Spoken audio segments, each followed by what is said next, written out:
do I think it comes from? Like it's made? I don't know, the government? Money comes from paper. I believe it comes from trees. Yeah, is that right? In the long run, I think it comes from trees. No, I believe money. I'm not 100% sure. I'm not certain. That's a trick question. Why? Well, that's actually an interesting question. First of all, money is prior to money.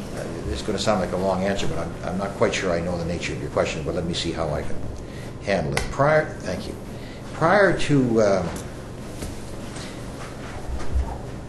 to money, essentially trade. It's actually simple. Over 95% of our money is created by private banks. That means there's less than 5% of government-created money. Let's look at the differences between creating the money ourselves and borrowing it from private banks. Creating the money ourselves pretty much just costs the labor to print it and the hard work to back it up. While borrowing money from private banks can cost up to 10 times or more than the principal before it's paid. Don't believe me? I think that the problem isn't necessarily, in my opinion, that we issued that debt through a competitive bond process.